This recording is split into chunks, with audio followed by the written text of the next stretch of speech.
sebanyak itu yang baik sama kamu, sebanyak itu juga yang tidak baik. Tapi berikanlah yang terbaik yang bisa kamu berikan sesuai dengan kemampuanmu.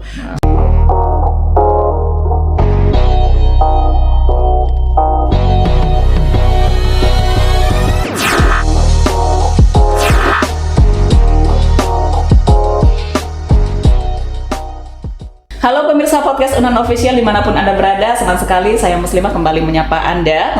Tentunya masih dalam program podcast Unan Official menyampaikan informasi menarik seputar Universitas Andalas. Dan kali ini saya sudah kehadiran tamu istimewa. Beliau merupakan seorang akademisi dan juga lawyer yang memiliki 9 gelar akademis dan akan menambah 1 gelar akademis. Jadi totalnya ada 10. Tapi bagaimana proses beliau menjalani kuliah, langsung saja kita sapa beliau, Bapak Dr. Harliman. Halo Bapak. Halo Ibu. Bagaimana kabarnya? Kabar baik dan sehat. Alhamdulillah sehat. Alhamdulillah. Nah, sekarang lagi sibuk apa nih Pak?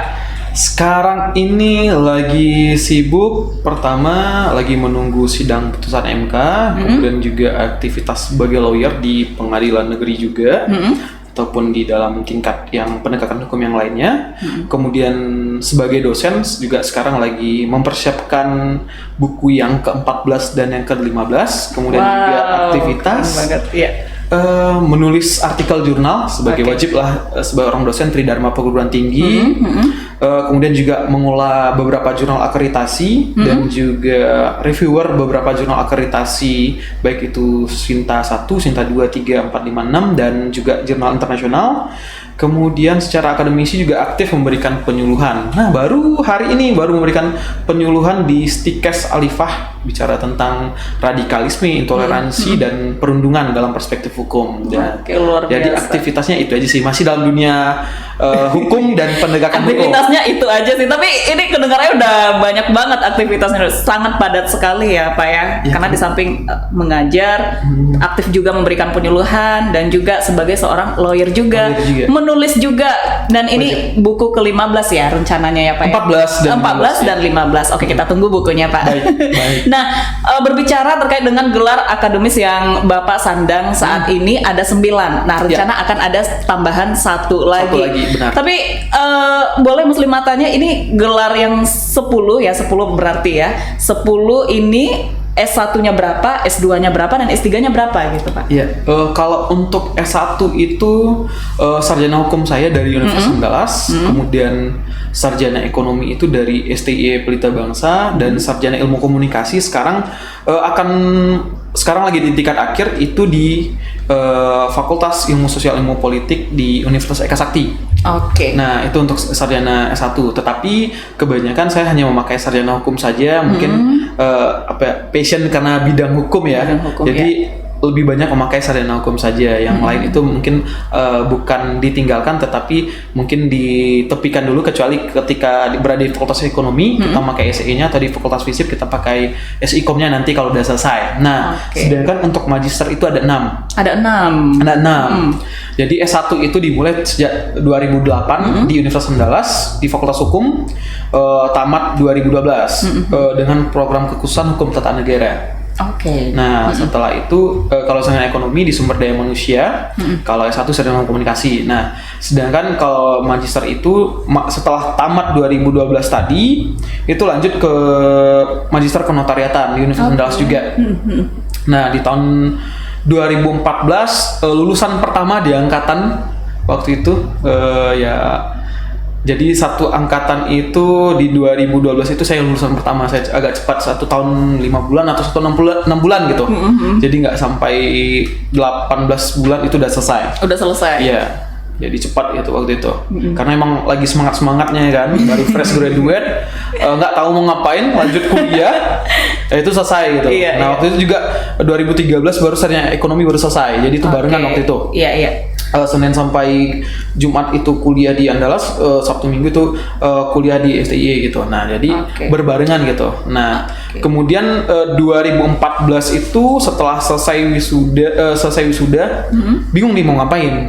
Akhirnya coba play baru lanjut di sekolah Tinggi Ilmu Hukum Padang, jadi dosen tetap di sana. Nah, disitulah dimulailah karir akademis. Menjadi seorang pengajar di perguruan tinggi, jadi dosen ilmu hukum gitu kan. Nah, setelah itu baru mengenal menulis artikel jurnal ilmiah. Waktu itu masih jurnal akreditasi, baik akreditasi A, B, C dan terakreditasi, hanya itu saja. Tidak seperti sekarang ada jurnal Sinta 1, 2, 3, 4, 5, 6 gitu. Nah, kemudian setelah itu mencoba menulis secara otodidak, baik itu di media massa, cetak dan online juga menulis. Kemudian di 2015 itu mencoba menulis buku. Nah, menulis buku pertama itu dari skripsi S1, diparafrase menjadi sebuah buku. Itu buku pertama saya, Komnas Perlindungan Anak dan Komnas HAM, itu judulnya. Kemudian di 2015 akhir juga menyelesaikan buku kedua, itu dari parafrase tesis saya tentang notaris dan penegakan hukum oleh hakim. Nah, itu di buku kedua. Nah, baru setelah itu mencoba untuk lanjut S3 2015 di Universitas Andalas. Nah, waktu itu ternyata masih belum diizinkan Tuhan karena masih belum lulus nih 2015, karena mungkin pertama mungkin mengetahui kelemahan kita ini mungkin karena nggak terlalu banyak tulisan, baik itu artikel jurnal, media massa ataupun buku masih minim. Jadi ingat sekali Prof. Saldi Israel bilang, kamu dosen tapi karyamu sudah apa? Wah, di situ menjadi cambukan. Cambukan akademis seperti ditampar kiri kanan. Iya, saya ada apa? Ngapain selama ini gitu. Benar. Terus bilang, saya lagi dipercetakan nih bukunya gitu, Prof. Wah, mana buktinya? Kalau bisa buktikan gitu. Nah, dari situlah sejak 2015 itu sampai 2016 benar-benar mempersiapkan diri, baik itu TOEFL, kemudian juga menulis artikel jurnal, baik itu tingkat internasional, jurnal akreditasi 1, 2 dan terakreditasi waktu itu. Kemudian menulis juga di beberapa proceeding seminar internasional ataupun nasional. Kemudian menulis opini di media cetak ataupun media online. Kemudian juga menulis buku. Saya juga waktu itu ingat sekali, waktu itu setelah itu saya menulis 4 buku lagi di 2016 itu.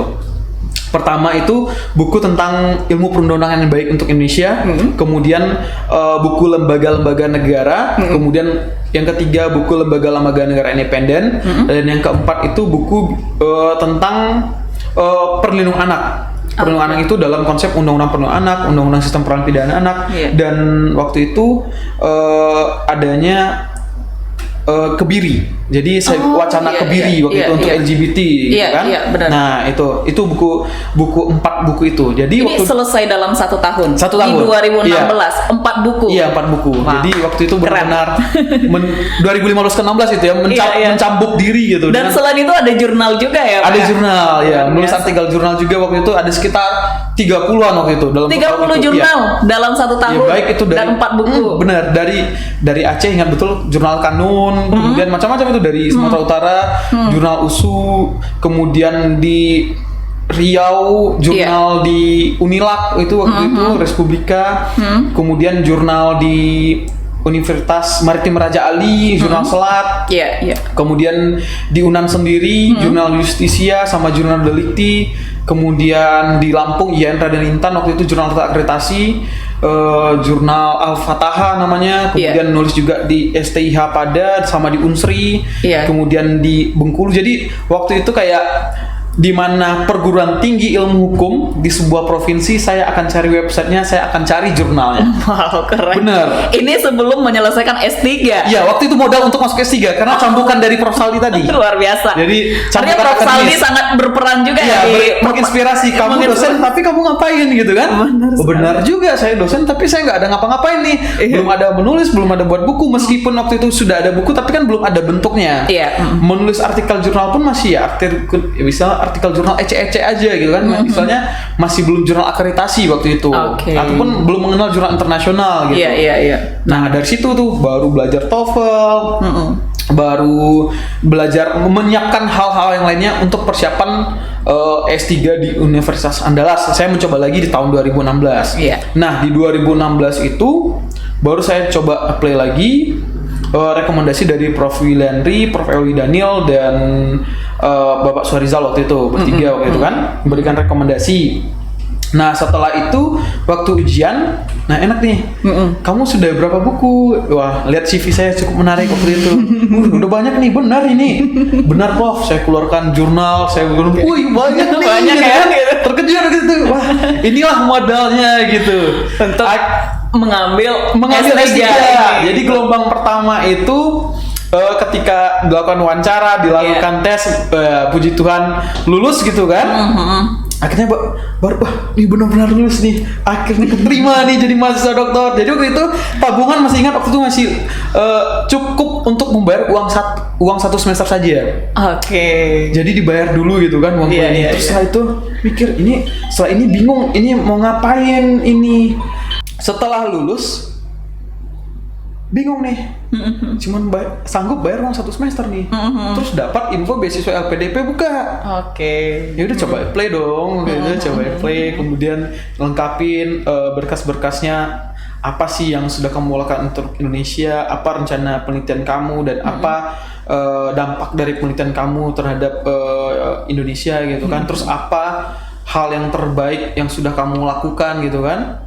Nah, untung waktu itu sudah banyak tulisan, sudah banyak buku, sudah dapat beberapa kali menjadi narasumber di tingkat regional lah gitu kan. Terus ada dapat penghargaan juga. Nah, inilah modalnya. Jadi, memang cambukan dari Prosaldi itu kamu dosen terus kamu udah ngapain? Nah, itu yang menjadi semangat gitu. Ya udah, saya rajin menulis, saya rajin buat buku, saya ngasih materi sana sini. Nah, itulah akhirnya tes beasiswa LPDP keterima juga. Lulus gitu ya. Akhirnya selamat nih uang kuliah nih gitu kan. Selamat nih uang kuliah selama S3 gitu. Iya. Nah, di 2016 saya juga ya mungkin keberuntungan di 2016 ya, saya juga dilantik jadi advokat waktu itu, jadi lawyer di 2016. Karena kan pelantikan seorang lawyer itu kan minimal umurnya 25. Di 2016 saya sudah 26. Nah, saya kelahiran 22 April tahun 1990 di Bukit Tinggi. Oke. Jadi emang sebenarnya ini Laurentius Arliman Simbolon gitu kan, sebenarnya memang orang Batak tapi lebih paham bahasa Minang sebenarnya. Oh gitu. Iya. Kayaknya sama dengan musik. Iya. Karena papa itu sudah sejak tahun 78 karena udah merantau di Bukit Tinggi. Iya, karena udah lama di udah di Sumbar ya. Iya, jadi lebih paham bahasa Minang daripada bahasa Batak gitu. Oh gitu. Jadi Katona Nampe gitu kan, itu ini paham karena gitu ya? belajar BAM kan dari kelas 1 sampai SMP kan belajar BAM, budaya adat Minangkabau. Iya. Jadi mau tidak mau kita paham gitu kan. Paham. Sudah terbiasa dan tiap hari biasa seperti itu ya bisa gitu. Nah kembali lagi nih studi 2016. Dari 2016 sampai 2017 kuliah semester 1 semester 2. Nah, waktu semester 1 kayaknya kuliah itu kan Sabtu Minggu waktu itu kuliah dokter gitu kan. Ini bingung ngapain lagi nih ya kayaknya. Senin sampai Jumatnya ngapain gitu. Iya, Senin sampai Jumatnya ngapain gitu kan. Basic S1 itu kan hukum tata negara seperti yang saya bilang tadi. S2 itu magister penotariatan, itu cenderung lebih ke perdata. Ilmu kenotariatan gitu kan, lebih cenderung ke perdata karena banyak perjanjian, seorang notaris melakukan perjanjian gitu kan. Terus sering dibecandain gitu sama dosen-dosen hukum tata negara. Kamu MKN mahasiswa kenegaraan ya? Iya. Akhirnya kepikir, udah saya ambil MH lagi nih, mahasiswa hukum, magister hukum, tetapi fokus ke hukum tata negara. Oke. Akhirnya saya ambil MH lagi Universitas Eka Sakti dengan hukum tata negara. Nah, itu selesai di 2018. Nah, dokternya belum selesai nih, masih jalan nih. Jadi selesai 2018. Waktu itu IPK-nya coba tebak berapa? 4? Benar sekali. IPK-nya 4. Lulusan terbaik. Nah, saya ngambil satu kuliah aja pusing, guys. Jadi itu karena kecintaan dengan hukum tata negara dan ilmu hukum secara umumnya. Iya. Jadi waktu itu kayak dilahap aja itu semua materi kan. Dapat. Iya, dapat 4 IPK waktu itu lulusan terbaik gitu kan. Ini sambil menjalani S3 ya? Iya, sambil menjalani S3 karena hampir berhubungan karena S1 saya itu bicara tentang tugas akhirnya itu peran Komnas HAM perwakilan Sumatera Barat dalam melindungi hak anak pelaku tindak pidana. Iya. Nah, S2 kenotariatan itu beda sekali karena kita bicara tentang penegakan hukum notaris gitu kan. Iya. Nah, yang pas S2 Magister Hukum itu optimalisasi KPAI dalam mewujudkan perlindungan anak di Indonesia. Oke. Dan yang S3 itu adalah pengintegrasian dari lembaga-lembaga negara independen yang fokus kepada anak. Oke. Jadi judulnya itu pengaturan kelembagaan HAM terhadap perlindungan anak Indonesia gitu. Jadi masih melinearkan dari S1, S2 yang sempat sudah terjungkali oleh Magister Kenotariatan ini gitu kan. Meskipun ilmu notariat itu sangat penting sekali pada hari ini, baik berpraktek saya secara penegak hukum di lawyer ataupun di dalam dunia akademis. Nah, ini sangat penting sekali ternyata. Iya, untuk menunjang keilmuan gitu. Jadi itu, ya. minimal ketika tetangga bertanya apa sih perjanjian itu? Nah kita ada solusinya gitu kan. Terus bagaimana bikin perjanjian yang baku? Gitu. Nah, inilah ilmunya ini tadi, setidaknya perjanjian dasar, terus pengetahuan tentang perjanjian dasar itu, syarat-syarat sah perjanjian itu saya paham masuknya ke sini. Nah, selesai itu Magister Hukum. Ternyata belum selesai nih. Sebelum waktu Magister Hukum ini di 2017, saya berpikir bisa nggak saya mencoba keluar dari zona nyaman, yaitu meneliti hukum di luar bidang keilmuan hukum. Oke. Nah, saya ambillah waktu itu Magister Manajemen di STIA KBP Padang. Ini masih proses S3 tadi ya? Masih S3 ya? Iya. Di 2017, karena S3 itu 2016, S2 MH itu 2016, 2017 lulus S2 MH. Selesai S3-nya di tahun berapa? 2021. Ini 2021. Iya, masih panjang nih. Masih baru. Masih Panjang perjalanan. 1, 2, 3 nih. Oke. Nah, ini ambil S3, S2 yang ketiga itu Magister Manajemen di STKBP. Jadi itu melihat bagaimana sih perlindungan seorang anak perempuan itu dimediasi oleh sumber daya manusia di Komnas Perempuan. Oke. Nah, masih bicara tentang disertasi juga sebenarnya, tapi relevan. Yang relevan. Iya. Jadi melihat variabelnya itu dengan sumber daya manusia. Nah, karena dimediasi oleh sumber daya manusia di MMSTKBP. Jadi itu benar kelimpungan waktu itu membagi waktu. Iya, karena ini nih yang penting. Bagaimana cara Bapak untuk membagi waktu? Misalnya pasti di dalam 1 tahun itu ada beberapa jurusan yang nanti sedang Bapak ada nanti ya. Nah, itu menarik. Ini yang secara nyata dulu ya, yang offline. Nah, yang offline itu Sabtu Minggu itu kuliah dokter udah clear kan, udah selesai. Kemudian Sabtu Minggu lagi itu Jumat Sabtu Minggu kuliah lagi di Sabtu Minggu saja itu kuliah di MH UNES gitu kan. Sedangkan di AKBP itu kuliahnya Jumat Sabtu. Jadi membagi waktu. Karena kalau Jumat itu malam bisa nggak terganggu. Nah, Sabtunya ini kadang tabrakan. Nah, ini gimana cara baginya? Waktu di MKN ketua kelas, di MH ketua kelas juga gitu kan. Jadi komting gitu kan. Bilangin, Bu, dosennya nih apa? Kita lari ke sini dulu. Setelah itu kita lari ke sini lagi gitu. Jadi mengatur jadwal dosen. Mahasiswa bisa nggak hari ini? Bu, mohon maaf Bu, kayaknya mahasiswa banyak nggak bisa. Gimana kalau kita mundurin 1 jam lagi? Sedangkan itu ini mengantisipasi yang ini gitu. Yang kuliah yang MM. Karena kan kuliah dokter udah selesai nih di 2017 kuliah tetap mukanya. Tetap muka ya. Kalau dokternya belum selesai. Nah, akhirnya mengantisipasi kayak gitu. Nah, ketika jadwalnya bertabrakan, tentu kita memilih salah satu. Nah, akhirnya saya memilih ketika bertabrakan kayak gitu, saya memilih di MH saja. Kenapa? Karena itu udah di semester 3. Nah, sedangkan yang di AKBP itu masih di semester 1. Nah, ini masih ada lah kalau anak 1. Anak semester 1 kan masih bisa dimaafkan lah gitu kan. Nah, kita fokus yang bisa dikasih toleransi gitu ya. Sampaikan ke dosennya juga, saya terus terang, ini kuliah S2 saya yang ketiga Pak, jadi saya mungkin bertabrakan, mohon toleransinya. Tapi setelah selesai di sana, saya secepatnya ke sini. Tapi saya buktikan, selesai di sana setengah jam atau ada waktunya 1 jam, saya langsung ke sana. Langsung ke sana dan dosennya percaya, oh benar nih. Nah, saya buktiin nih, saya lagi kuliah nih, absen saya nih apa. Bukti. Yang penting kan kalau orang hukum ini kan bukti nih. Iya, benar. Apa-apa harus ada buktinya gitu ya. Nah, gitu. Akhirnya disetujuin. Nah, kemudian selesailah MM itu di 2019. Nah, 2019. Nah, kemudian 2019 belum juga selesai doktor waktu itu. Nah, waktu itu promotor saya sudah ditunjuk waktu itu Prof Yuliandri. Prof Yuliandri. Saat itu belum jadi rektor. Sudah. Waktu penunjukan belum. Oke. Tetapi waktu di 2019 itu setelah udah memang beliau sudah lebih sibuk lah ya, lebih sibuk dari sebelumnya. Kita juga memahami kesibukannya. Saya men-challenge diri saya. 2019 saya tetap menulis juga, udah selesai semuanya, udah rampung. 2012 terjadi COVID.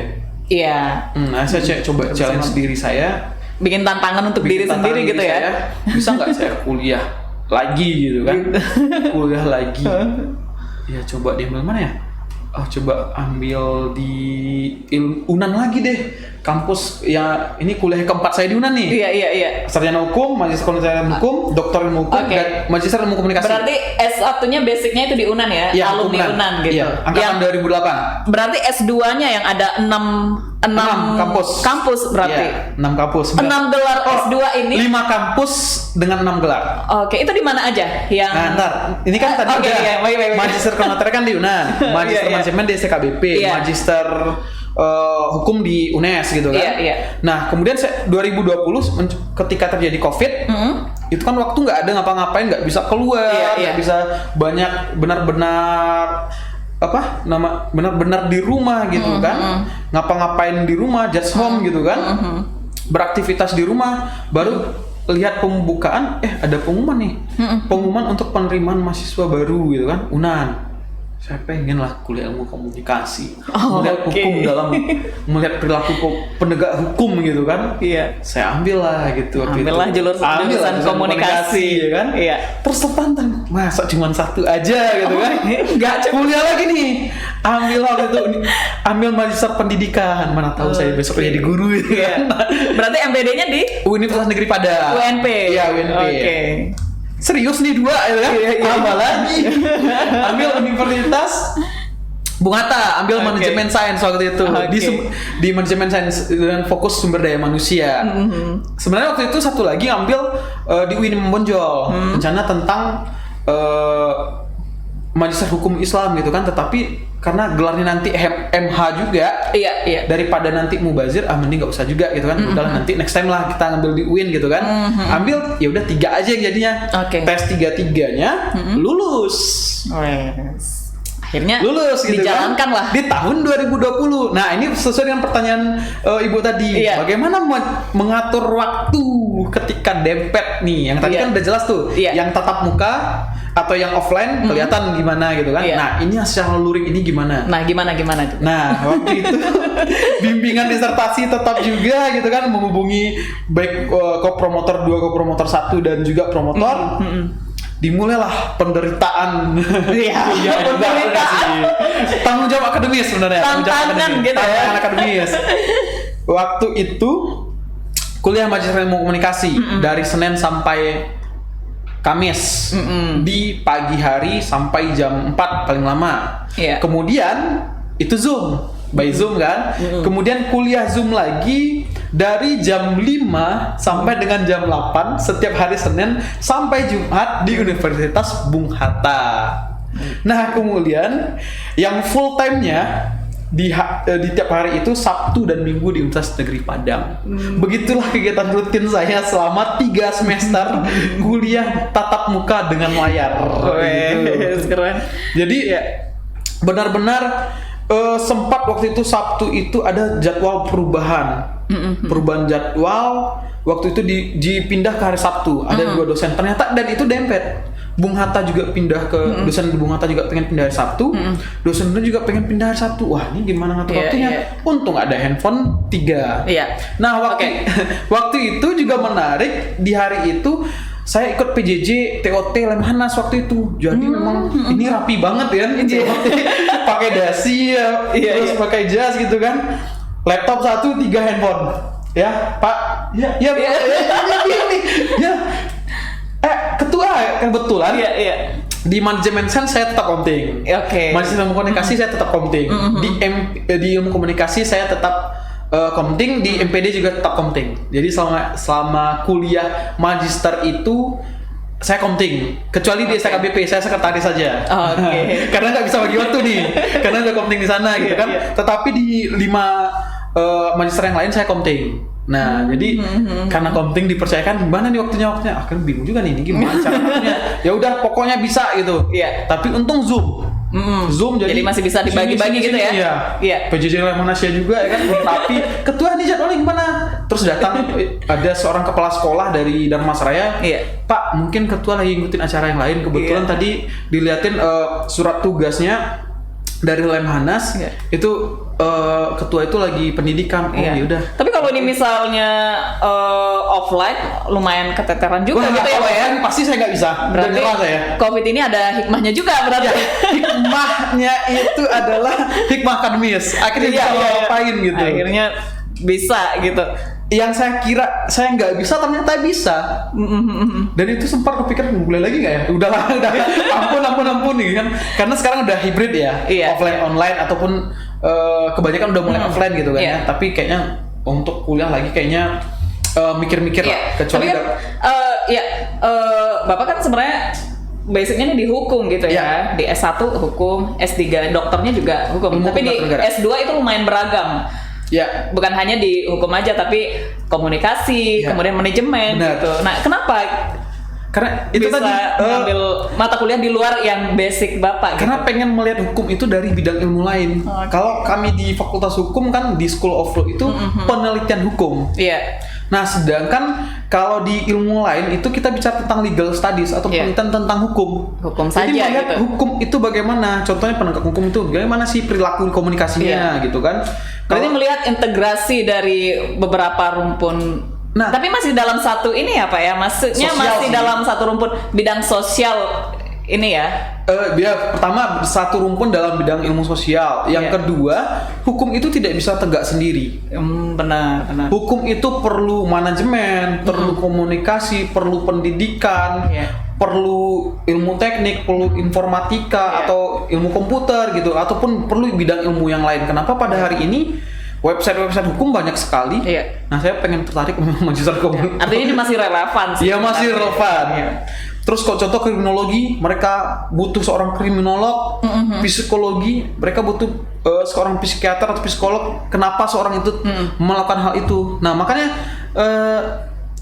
kenapa saya tertarik ambil bidang yang lain itu karena meneliti tentang hukum itu bagaimana menurut ilmu itu tadi.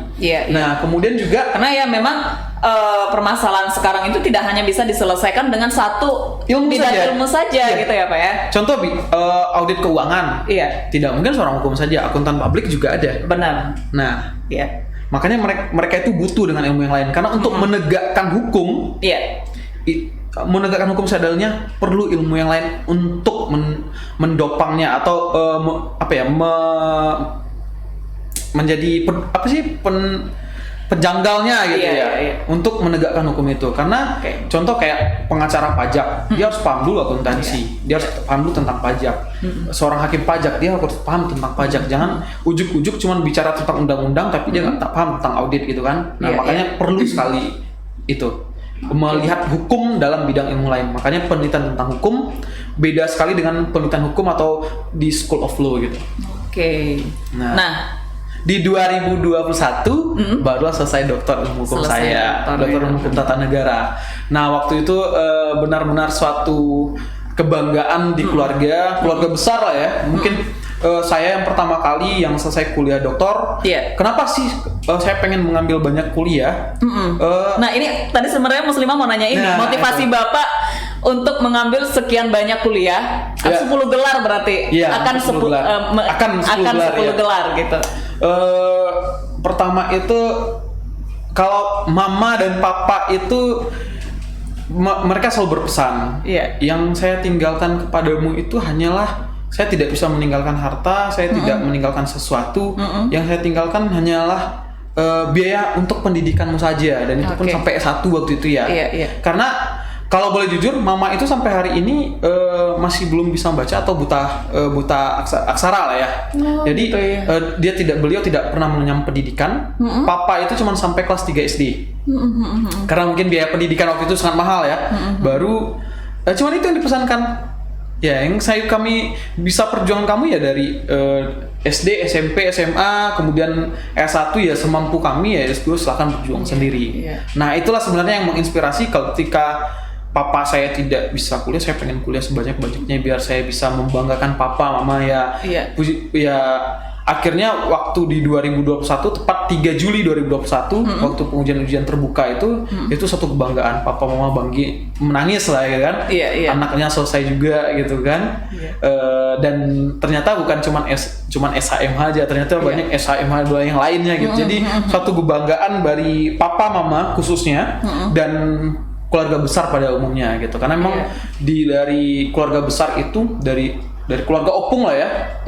Bahkan opung yang di atas juga itu belum ada yang sampai level pendidikan S3. Paling yang S2 ada, tetapi yang S3 mungkin baru saya pribadi. Ya mudah-mudahan ini sebagai pembuka jalan bagi regenerasi berikutnya gitu. Oke, dan ini luar biasa sekali ya sebenarnya dari Papa dan Mama yang mendukung Bapak ini menjadi support system Bapak sih sebenarnya gitu ya. Luar biasa. Nah, ini berarti memang biaya kuliah itu hanya ditanggung di S1 saja. Nah, S2 sampai S3 ini beasiswa.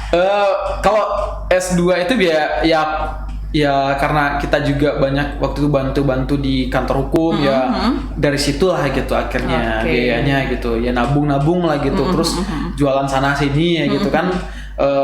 Ada jualan ikan hias ataupun jualan yang lainnya gitu. Dari situlah bantu-bantunya. Nah, waktu S3 itu LPDP kan? LPDP. Nah, kebetulan dari beasiswa LPDP inilah yang bantu kuliah S2 yang lainnya. Iya.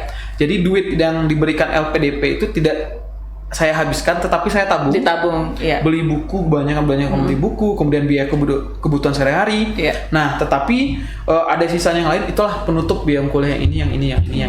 Nah, gitu. Karena LPDP lumayan juga. Ya lumayan, full gitu kan. Uang kuliah dibayarin, kemudian per bulan juga dapat. Biasa dibayar per triwulan gitu kan. Terus juga jadi karena saya jadi lulusan terbaik di UNES, saya juga ngajar situ jadi dosen luar biasa. Iya. Nah, waktu itu masih S1 saja, jadi lumayan juga untuk memenuhi kebutuhan pendidikan ataupun kebutuhan sehari-hari gitu. Oke. Nah, baru di 2001 baru selesai, barulah memikirkan ini yang 3 lagi ini kapan selesai nih. Nah, baru selesainya baru itu Juli dan Agustus kemarin. Berarti Bapak menyelesaikan gelar ini di usia berapa? 32. Masih relatif muda gitu ya. Dokternya di 31. Dokternya di 31. Iya. Keren. Nah, kalau yang S1 itu kan ya usia standar lah 22 lah gitu. Tetapi yang lainnya itu setelah itu baru agak cepat gitu. Jadi kayak diberikan berkat dari Tuhan Yang Maha Esa kepada saya kayak ya udah cepat aja. Lanjut aja gitu. Ada aja rezeki gitu kan. Iya. Karena papa selalu menyampaikan begini. Sebanyak itu yang baik sama kamu, sebanyak itu juga yang tidak baik. Tapi berikanlah yang terbaik yang bisa kamu berikan sesuai dengan kemampuanmu. Jangan menjadi seolah-olah baik, tetapi kamu tidak bisa melakukannya. Tetapi berlakulah baik sesuai dengan kemampuanmu. Nah, gitu. Tetaplah berbuat baik, apapun risikonya. Oke. Nah, gitu. Keren nih quotes dari itu yang Bapak Arliman. Itu yang dipesankan Papa selain masalah motivasi pendidikan juga. Iya. Nah, itu. Nah, tapi itu Pak tantangannya sendiri tadi selain mengatur jadwal kuliah, apalagi kira-kira tantangan yang Bapak hadapi selama menjalani kuliah ini? Apalagi ini penerima beasiswa ya. Kalau misalnya kita menerima beasiswa LPDP itu kan memang dituntut harus tamat tepat waktu. Iya, tamat tepat waktu. Nah, itu apa aja tantangannya, Pak? Tantangannya itu akhirnya tidak tamat tepat waktu. Karena waktu itu pandemi. Pandemi waktu itu akhirnya saya nambah 1 semester. Itu dari jadwal. Kita bayar sendiri berarti. Akhirnya bayar sendiri 1 semester. Tapi tidak ada punishment. Tidak ada punishment. LPDP. Tidak ada. Karena kan yang penting harus tamat, harus selesai gitu. Karena kan saya sampaikan juga LPDP bukan waktu Covid, jadi banyak kendala lah, masalah penelitian juga belum selesai. Kalau mau penelitian ke Jakarta itu tidak bisa, karena kan penerbangan waktu itu kan nggak bisa kemana-mana. Emang PPKM level berapa waktu itu? PPKM level 1 juga. Ya kayak kota tanpa ada pergerakan lah gitu kan, baik itu di Padang ataupun di daerah lain gitu kan, dengan aturan-aturan ketat dan akhirnya kelihatan kan sekarang dengan ketatnya aturan kan lumayan kondisi kita nggak seburuk negara-negara lain gitu. Iya, benar. Nah, akhirnya Selesai itu saya tetap coba menulis juga dengan referensi pustaka, ataupun saya by phone dengan beberapa informan saya untuk meneliti ya. Akhirnya bantuan rekan-rekan juga, saya minta data, bisa juga teman-teman yang di Jakarta yang bantu juga. Akhirnya selesai juga di 2021 itu. Nah ini Bapak, kalau misalnya nih pemirsa podcast tertarik gitu untuk membaca buku yang Bapak tulis, itu kira-kira mereka bisa dapatnya di mana nanti? Pertama itu mungkin bisa ketik di Google Scholar saja. Google Scholar itu ketik saja Laurentius Arliman. Nah itu banyak Arliman ya. Laurentius Arliman sesuai dengan nama. Itu bisa kelihatan banyak beberapa buku saya, dan ada beberapa buku juga mungkin yang sudah bisa diakses secara online. Tetapi ada juga beberapa buku yang mungkin diakses di Google Book. Jadi mereka wajib bayar, karena kadang di toko buku kan saya udah lama nggak menerbitkan buku lagi, kan nggak bisa diakses di Gramedia ataupun toko buku yang lain. Jadi cuman bisa diakses di Google Books, kebetulan ada di Google Books. Nah kalau untuk artikel-artikel jurnal ataupun artikel di seminar ataupun opini, itu bisa ketik di Google Scholar saja, atau ketik di Google ada Laurentius Arliman, atau langsung kontak saya saja juga bisa di media sosial. Di Instagram tetap nama saya Laurentius Arliman, atau di Facebook ataupun media sosial lainnya itu Laurentius Arliman juga. Laurentius Arliman Simbolon. Siap. Nanti kita akan cantumkan juga ya di YouTube tentunya. Siap. Nah, kemudian Bapak ini selain menjadi seorang dosen, itu juga seorang lawyer gitu ya Pak ya. Nah itu Bapak bergabung di firma mana, atau punya firma sendiri mungkin? Kalau firma sendiri ada dengan Laurentius Arliman Simbolon Partner, tetapi selama di Padang ini saya bergabung di Rumah Bantuan Hukum Padang. Nah Rumah Bantuan Hukum Padang ini banyak sekali membantu masalah perlindungan hukum terhadap masyarakat rentan atau masyarakat yang termarginalkan di hak azazi, dalam bidang hak azazi manusia. Jadi kami banyak membantu dalam memberikan hak yang semestinya dapat, apakah dia sebagai korban, apakah dia mungkin sebagai pelaku, tetapi karena dia buta akan hukum, dia tidak tahu jalannya kemana gitu. Nah kemudian juga ketika memang orang yang tidak pandai, tidak mengerti ya tentang hukum, akhirnya mengadu sama kita memberikan inilah minimal itu adalah langkah-langkahnya ataupun advice yang akan dilakukan. Nah itu yang penting. Kemudian ya kita dampingi semampu kita. Ada beberapa kasus yang kita dampingi yang benar-benar ya ini loh, saya itu pembela hak asasi manusia atau defender human rights, saya akan lakukan yang terbaik yang buat kamu sesuai dengan aturan hukum, ya sesuai dengan ya keadilan lah kalau mau kita kejar gitu. Menegakkan keadilan. Ya menegakkan keadilan atau menegakkan kepastian hukum lah. Iya.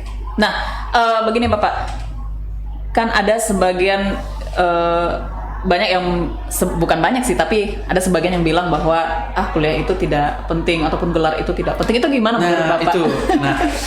Kalau bagi saya itu kuliah itu sebenarnya bukan menjadi beban akademis, tapi kuliah itu menambah pergaulan. Nah, dalam kuliah ketika waktu sarjana hukum bertemu dengan 400 orang yang sebelumnya saya tidak kenal, sekarang menjadi satu angkatan dengan saya, angkatan 2008 Fakultas Hukum 19. Kemana-mana tinggal kontak. Gitu. Kental di WA group, saya di sini nih. Oh iya, kami akhirnya ngumpul. Nah, itu salah satu kebanggaan gitu. Banyaknya satu teman seangkatan, satu alma mater gitu kan, kemana-mana enak nih ceritanya gitu. Nah kemudian di S2 juga di Majelis Kenotariatan, rata-rata teman sekarang udah pada notaris atau di BPN gitu. Jadi kalau mau ngurus tanah, ngurus perjanjian, tinggal katanya, aduh saya pusing nih ini gimana ya pencerahan hukumnya, begini gitu. Nah kemudian waktu di MM itu banyak teman-teman PNS, PNS kabupaten kota. Akhirnya kan kita selalu keliling nih kabupaten kota dalam penegakan hukum, dalam proses penegakan hukum lah ya ketemu. Akhirnya ngumpul-ngumpul gitu kan. Ada masalah dukcapil atau apa bisa kontak teman-teman.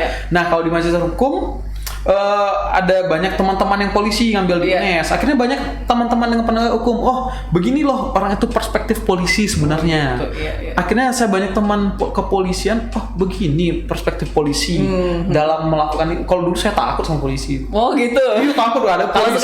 Kalau sekarang sahabat dikatakan dalam penegakan hukum ya. Oke. Nah, kadang-kadang kita berseberangan, tetapi tetaplah menegakkan hukum meskipun langit akan runtuh gitu kan. Asik. Nah, itu sesuai dengan adagium di Fakultas Hukum gitu. Jadi memang ketika kuliah itulah menambah rekan-rekan. Nah, waktu kuliah dokter ilmu hukum, wah itu lebih banyak teman-teman, mungkin banyak pejabat kalian kuliah di situ ya. Akhirnya begini. Ternyata dulu saya takut dengan para pejabat ataupun pada senior-senior kan, ternyata mereka begini juga. Oh gitu. Ternyata mereka juga bukan yang serius banget. Ternyata bisa diajak bercanda. Jadi ibu-ibu kadang saya panggil Uni di mana? Waduh, panggil kakak atau Uni aja lah biar lebih mudah, jangan ibu ya Raja katanya kan. Bahkan ada rektor juga kan teman. Oh gini ya bicara dengan rektor gitu kan. Gitu, meskipun pembimbing rektor gitu kan, tentu agak berbeda karena kita kan mahasiswa bimbing, follower promotor gitu kan. Komunikasinya mungkin nggak sedekat dengan teman gitu kan. Kalau teman kan lalu bu rektor gitu kan, kalau nggak kakak rektor gitu kan. Jadi kayak pola komunikasinya, nah ini masuk nih komunikasi. Pola komunikasi formal itu lebih enak gitu karena jadi teman semenasib sepenanggungan gitu kan. Akhirnya dekat gitu. Oh ternyata gini dengan kuliah-kuliah dengan ini, dengan para pejabat, banyak pejabat loh waktu itu kuliah ini kan, atau yang para yang memiliki pengalaman yang luar biasa lah gitu waktu kuliah dokter hukum. Nah kuliah di Master Ilmu Komunikasi itu banyak teman-teman wartawan, banyak teman-teman pustakawan juga, banyak ya beraneka ragam lah gitu. Tetapi itu saya mendapatkan ilmu, oh ini loh perilaku komunikasi, baik itu verbal, formal, macam-macam lah. Yang akhirnya saya, ilmunya gitu. Wah keren nih gitu kan. Nah kemudian di majelis pendidikan, nih ibu-ibu guru nih, bapak-bapak guru dan ibu-ibu guru. Nah saya melenceng satu orang karena saya beda-beda gitu cara komunikasinya. Mereka ini rata-rata, kami itu angkatan kami 16, itu guru semua. Oh gitu. Cuman saya lah yang satu orang. Memang saya guru, dosennya kan, tetapi bukan guru dari tingkat SD, SMP, SMA gitu kan, tapi perguruan tinggi. Tetapi begini ya, ibu-ibu saya kirain. Kalau ketemu dengan guru kan waktu kita sekolah dulu kan agak gimana gitu. Ternyata nggak bisa agak segan gitu kan. Karena kebetulan banyak junior juga kan. Gimana gitu kan. Di sini Bang ngumpul Bang. Asik ternyata. Nah, kalau di manajemen sense, nah itu banyak ada yang dokter, ada dokter gigi, ada yang manajer hotel, kemudian ada yang PNS juga banyak, kemudian ada yang kerja di mana lagi ya kayak jadi kayak production house gitu, kemudian ada juga yang guru juga, tapi banyak pengalaman nih, beraneka ragam. Ada yang dan selama kuliah ini juga sama kuliah ini bukan hanya orang di Sumatera Barat saja, bukan hanya orang Padang saja, tetapi mungkin dari seluruh pulau Sumatera Indonesia lah. Ada yang dari Jawa, ada yang dari Kalimantan, ada yang dari Maluku, kuliah di UNAN atau kuliah di UNP banyak begini ternyata kuliah itu bukan menjadi beban moral akademis, tapi kayak have fun gitu dalam dunia akademis, menambah teman-teman secara akademis. Karena kalau kita itu kan kalau ketemu teman yang hanya dikenalin orang kan nggak terlalu dekat gitu, tapi kalau teman yang ketemu dengan nasib penanggunan, emosionalnya kan lebih kuat, dan gimana Bang, gimana gini, lebih enak gitu ngobrolnya gitu. Akhirnya jaringan gitu. Istilahnya ceritanya itu nyambung. Kalau orang ketemu kan nggak nyambung cerita. Apa nih mulai gitu kan? Apa nih kayak ketemu sama dengan ibu nih. Saya aku nih mau bilang apa nih Bu? Saya aku nih. Tetapi kan kalau ketemu teman kuliah, entah apa diceritain kan, masalah dinamika akademis kan banyak nih. Nggak semuanya mulus gitu kan. Ini loh kita mulai. Udah akhirnya kan ketemu nih match gitu, udah cerita. Kadang-kadang nggak terasa sampai jam 4, jam 5 pagi. Akhirnya jam 5 pagi aja nih ngobrol-ngobrol. Jadi sebenarnya kuliah itu bukan hanya soal gelar akademik, tapi juga ini mengubah pola pikir kita untuk lebih maju lagi gitu ya, mindsetnya. Cerita tadi ya, orang tua saya itu cuman nggak tamat SD, bahkan mama masih buta aksara, tetapi dengan akademis akhirnya merubah saya atau merubah kami gitu, yang harusnya biasanya hidup di pasar, kami sekarang rata-rata udah pada kerja semua. Ada yang jadi guru, ada yang jadi penegak hukum juga di polisi, ada yang kerja di swasta juga. Akhirnya berubah mindsetnya. Dulu papa mama nggak nyangka, paling tapi papa mama itu punya prinsip, ketika anak saya itu cuman penjualan, minimal anak saya itu harus yang beli dagangan itu. Nah, apapun itu namanya, harusnya dia membeli dagangan itu. Iya. Nah, itulah yang merubah mindset kami ditanam sejak kecil itu. Kamu tuh harus belajar. Kalau untuk dunia akademis, papa mama ada duit, tetapi untuk yang lain tidak ada. Makanya kami itu banyak anak rumahan. Iya. Dan kami itu banyak tumbuh dan kembang itu di pasar karena bantu orang tua. Tapi kalau lepas dari pasar, kami di rumah saja. Oke. Nah, ini beberapa pertanyaan terakhir lagi, Pak. Nah, Bapak ada rencana untuk mengambil mata kuliah baru lagi atau gimana? Atau kalau misalnya ada, pengennya ngambil apa gitu?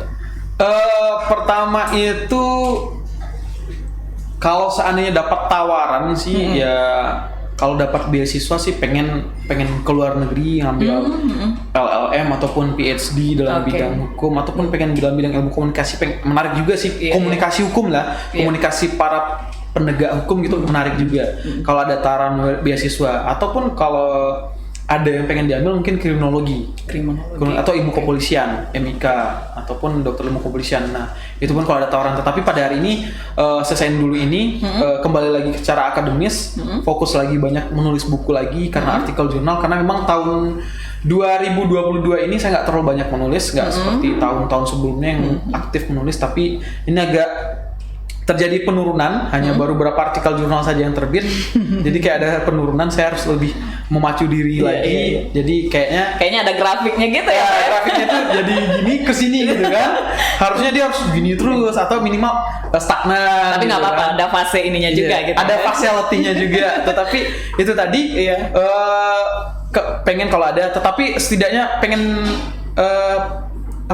pesan orang tua, suksesmu pendidikan, sukses pun dalam karirmu, tetapi kalau kamu belum menikah nggak sukses katanya. Nah, apalagi saya orang Batak itu kan laki-laki tuh cepat nikah gitu. Itu juga menjadi tantangan terbesar untuk melanjutkan pendidikan. Jadi mungkin ini juga catatan nih buat ladies. Nah, beliau sedang mencari pasangan hidup. Nah, itu juga tantangan, harus cepat selesai. Semoga segera ya, Pak. Amin. Nah, itu karena itu tantangan sekali. Karena itu tantangan orang tua. Kalau kuliah kan tantangan akademis oleh sebuah perguruan tinggi. Cepat selesai, dapat gelar apakah sarjana, apakah magister, apakah doktor gitu kan. Tapi dari orang tua cuma itu satu-satunya. Karena dari keluarga itu cuma saya ditinggal satu. Jangan sibuk-sibuk kuliah aja atau sibuk-sibuk kerja. Nah, itu pesan papa mama gitu. Jadi karena kan kalau orang Batak itu kan regenerasinya kan patrilineal kan ya. Benar. Jangan sampai nanti nggak ada nih penerus nih. Nah, gitu. Iya, benar. Nah, ini satu statement terakhir dari Bapak untuk mungkin adik-adik kita yang masih kuliah, ada yang masih galau nih mau ngelanjutin kuliahnya atau enggak, mungkin karena pusing juga gitu ya. Mungkin ada motivasi dari Bapak untuk seluruh pemirsa podcast UNAN, khususnya untuk adik-adik mahasiswa yang sedang menjalani kuliah saat ini. Khusus untuk rekan-rekan ataupun adik-adik yang mungkin baru menginjak mahasiswa baru ataupun lagi dalam tugas akhir tapi bingung nih nggak selesai-selesai, tetaplah berjuang secara akademis gitu. Karena memang ketika kamu cintai pendidikan, ketika kamu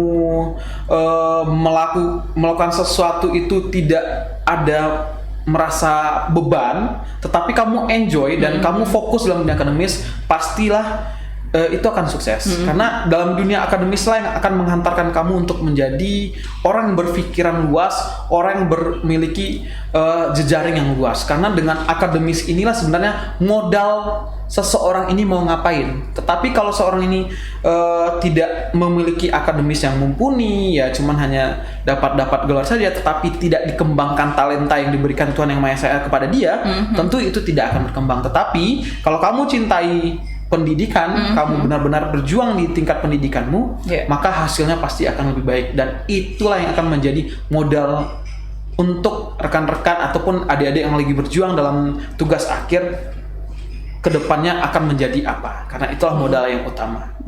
Mungkin itu saja. Keren banget. Dan satu lagi, ya pesan yang dari orang tua, sebanyak itu orang yang suka denganmu, sebanyak itu juga orang yang tidak suka. Tetapi berbuatlah dengan baik, berbuatlah kebaikan.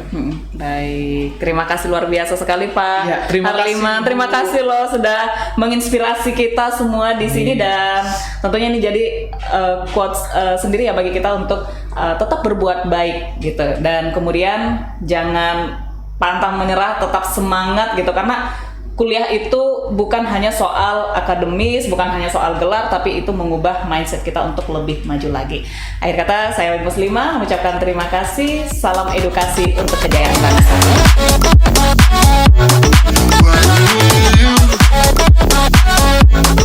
Everything we